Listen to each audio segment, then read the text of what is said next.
तुमचा विश्वास आमची बातमी।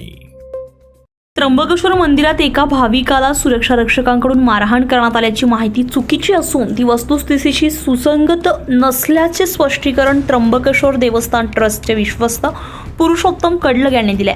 या संदर्भात प्रसिद्ध झालेल्या बातम्यांमध्ये सुरक्षा रक्षकांनी विनाकारण भाविकाला मारहाण केल्याचा दावा करण्यात आलेला होता। मात्र ट्रस्टकडून देण्यात आलेल्या माहितीनुसार संबंधित भाविक हा हरियाणा येथील असून त्यांनी दर्शन रांगेमध्ये सुरक्षा रक्षकांशी धक्काबुक्की केली तसेच इतर भाविकांनाही त्रास दिलाय। दर्शनासाठी मोठी गर्दी असताना तो बराच वेळ रांगेत बसून राहिला होता, त्यामुळे दर्शन व्यवस्थेमध्ये अडथळा निर्माण होऊन विलंब होत होता।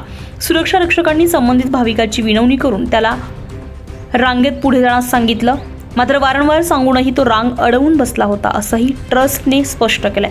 परिस्थिती हाताबाहेर जाऊ नये आणि इतर भाविकांना त्रास होऊ नये यासाठी सुरक्षा रक्षकांनी आवश्यक ती कारवाई करत परिस्थिती नियंत्रणात आणली आहे। मंदिर परिसरात दररोज हजारो भाविक दर्शनासाठी येत असल्यानं शिस्त आणि सुरक्षेला प्राधान्य दिलं जात आहे। दर्शन प्रक्रिया सुरळीत पार पडावी यासाठी सुरक्षा रक्षकांना दक्ष राहावं लागतंय। संबंधित घटनेमध्ये कोणतीही विनाकारण मारहाण झालेली नसून सुरक्षा रक्षकांनी केवळ व्यवस्थापनाच्या दृष्टीने हस्तक्षेप केल्याचं ट्रस्टचं म्हणणं आहे। भाविकांनी मंदिरातील नियमांचं पालन करून सहकार्य करावं असं आवाहनही ट्रस्टच्या वतीने करण्यात आलंय। चुकीची माहिती पसरवू नये आणि अधिकृत माहितीवर विश्वास ठेवावा असंही विश्वस्त पुरुषोत्तम कडलग यांनी स्पष्ट केलंय।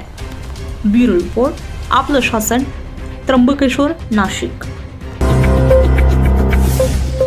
आपलं शासन, तुमचा विश्वास आमची बातमी।